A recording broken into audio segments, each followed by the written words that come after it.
going to talk about our experience of change and how I think it relates to local area coordination. And I don't think you can talk about change and the challenges we face without just saying something about the context. And the context is, in lots of areas, it feels like we're running on empty when it comes to money. And when we're running on empty when it comes to money, that also feels at times that we're running on empty when it comes to time and compassion and love.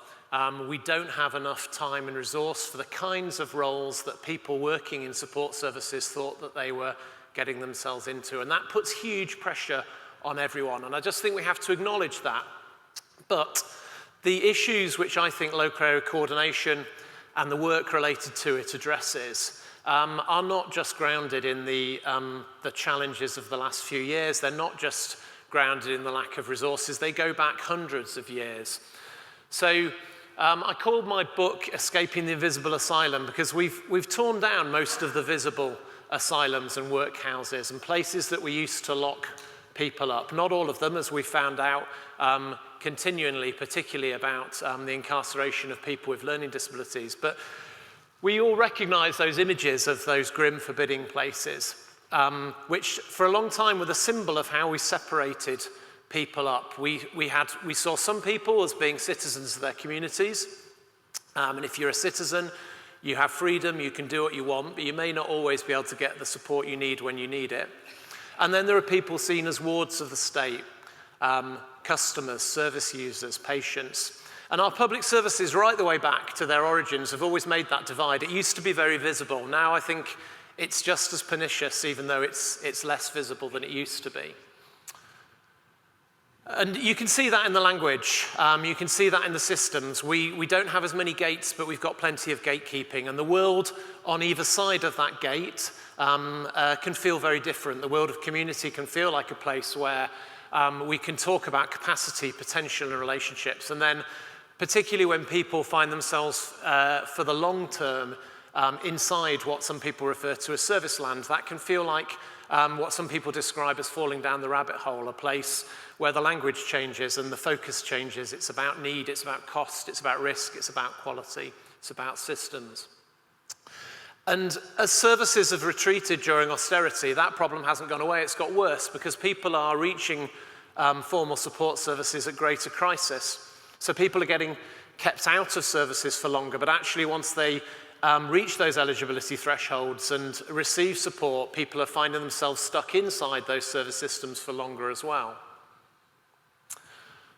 So what do you do about that? Can you bring these two worlds, the world of the community, family life, or what people are able to do as citizens, all of that capacity, all of that abundance, together with the things we need from services, together with the resources and the expertise and the learning and the infrastructure? And typically we still think that we can't. We often talk about dividing those two worlds. And for me, the transformative potential of local area coordination is that it brings those two worlds together. It brings together the capacity of communities and the capacity of public services. And I think it's important that we don't demonize public services. We recognize and value public services for what they can do, whilst also recognizing and valuing people and communities and households for what they can do as well. And we work in quite a different sphere to local area coordination, but I think in quite a similar ethos. So I'm Chief Executive of an organisation called Shared Lives Plus. We're the national network for two models of support which bring people together into supportive households. One of them is called Home Share, and it's closer to the local area coordination world, and one of them is called Shared Lives.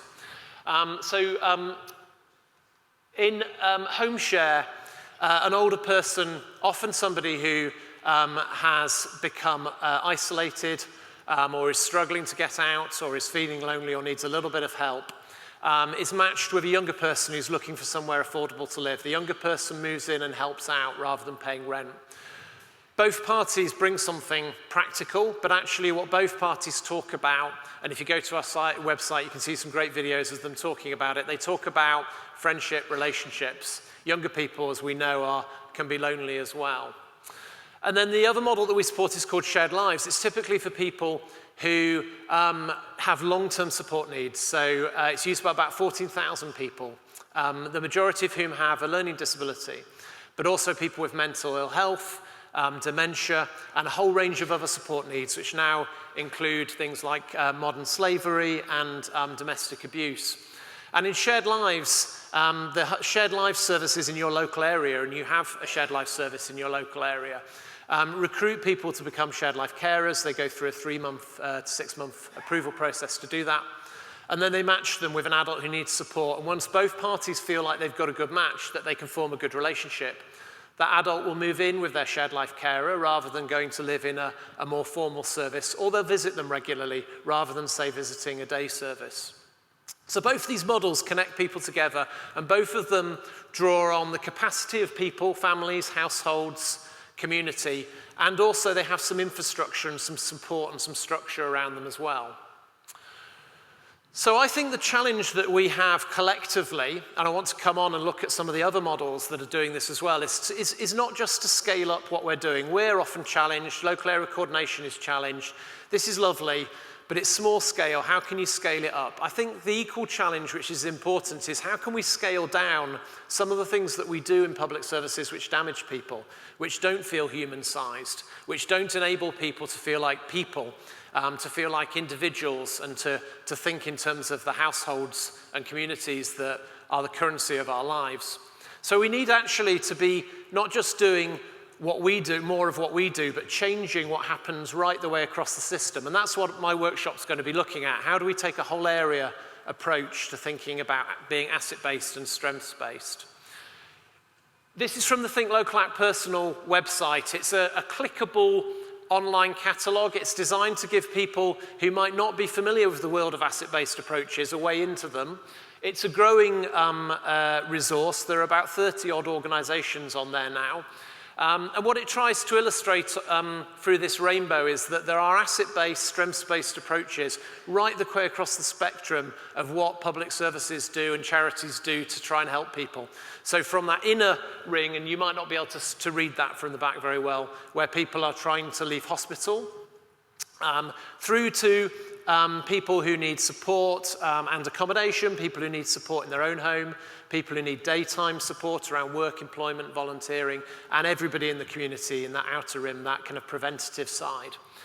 So local area coordination is in there, shared lives, home share, a whole range of other approaches. And if you don't know some of them, look them up. You'll recognize the ethos and their vision for a good life.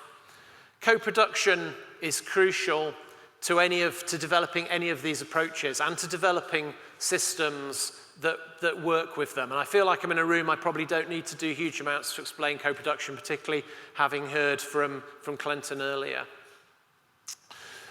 So I believe that we need to do what we're doing as well as we can. We need to bring it to many more people. We need to improve it, demonstrate it works, and shout about it. But we also know that if we do all of that, that won't be enough. In that system, which has run out of money, time, and love, on its own, us doing the best we can do, whether it's local area coordination, shared lives, home share, or any of the other approaches, won't change the system. We've got to be really ambitious. We've got to change the system of the areas that we live in.